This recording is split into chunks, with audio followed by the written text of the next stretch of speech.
You never know when you're going to need assistance out on the water. Things can pop up at any time, kind of like some of the incidents we'll see in this week's episode of Boating News of the Week. Our first story to make the boating news this week is going to take us down to Western Australia, where this past week this incredible footage emerged of an incident occurring at a popular Perth boat ramp in Mindarie. Here we can see this boat suddenly accelerates the speed, launches off of somebody's trailer, and winds up landing on the ramp. One of the most incredible parts of this footage is somehow nobody gets injured, which is absolutely crazy, especially when you take a slower look at this. There was actually a gentleman standing right behind this truck that the boat hits, yet somehow the boat launches off of all this and misses this guy. In fact, this guy's interviewed after the event and said he moved so fast he actually broke his shoe. No one's hurt. Good. Several people who were at the boat launch at the time of the incident were interviewed after the event, and many of them said the gentleman who caused this incident actually frequents this boat launch and tends to be a fairly skilled captain, which leads them to believe it had to be some kind of accident. The captain later claims that a piece of his shirt got caught on the throttle, engaging the throttle into a forward position and causing the boat to launch up the ramp as we see in these images here. Local authorities did show up after the incident, and they were interviewed as well and claimed that there has been complaints at this ramp recently of heavy congestion, and they plan to spend the next few weeks down at this ramp trying to keep things under control. Once again though, this is a very fortunate situation. Everybody got out uninjured.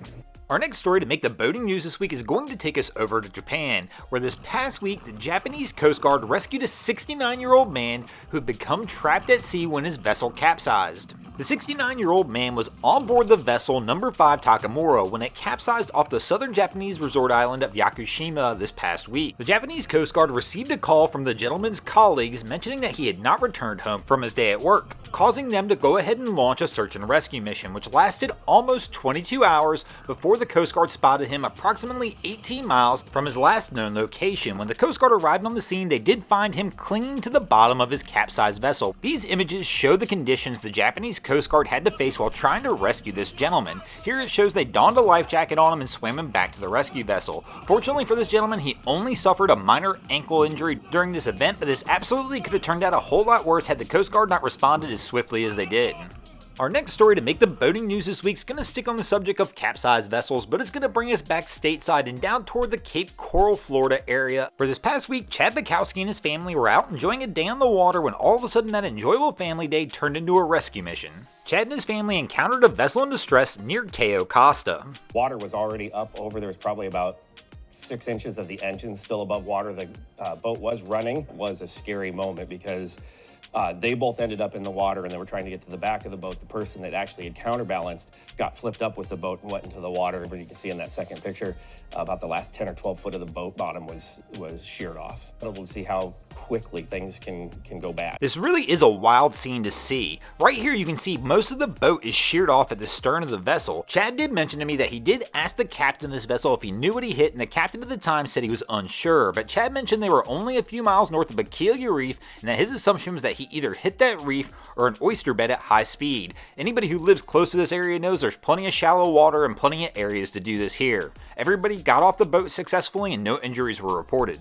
Our next story to make the boating news this week is going to take us back down to Australia, where some passengers aboard a dinner cruise this past week got a little bit more excitement than they bargained for. This is the cruise ship the Charles Darwin returning to dock at Stokes Hill Wharf following an evening dinner cruise when all of a sudden the incident occurred. These images show the aftermath after the Charles Darwin returned to dock and wound up colliding with its neighboring schooner, the 20-meter Taloran. Here you can see the moments as the two vessels collide, knocking out the windows into the dining room aboard the Charles Darwin cruise ship. The incident sent the passengers running from the dining room to the top deck of the vessel. Currently the cause of the incident is under investigation, but it's believed currently the crash was caused by strong tides and difficult water conditions.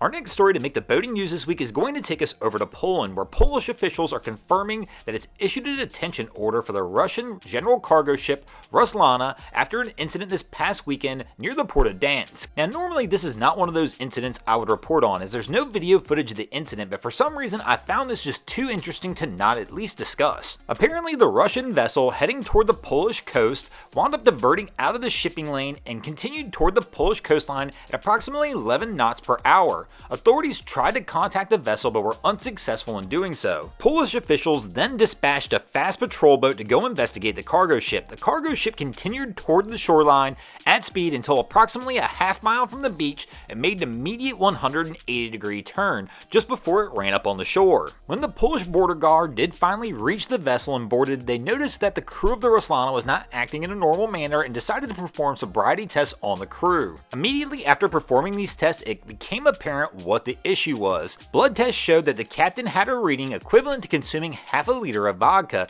and was considered to be severely intoxicated, while the other two officers on deck actually appeared to be in worse condition according to blood alcohol levels. The vessel was officially detained, and Polish authorities at this time say they will only release the vessel when they are satisfied the situation has been corrected and will not happen again. Thanks for watching. I hope you enjoyed this week's episode of Boating News of the Week. If you ever see anything crazy happening out on your waterways, be sure to hit me up on Facebook or Instagram and let me know, and you might see your stories over here. Just like Peace Dance, Honey Creek Fishing, Annette Wilkinson, Andrew Cleland, Chad Bukowski, and Scott Carr did this week. And if you guys haven't already, go ahead and drop an anchor on the subscribe button here.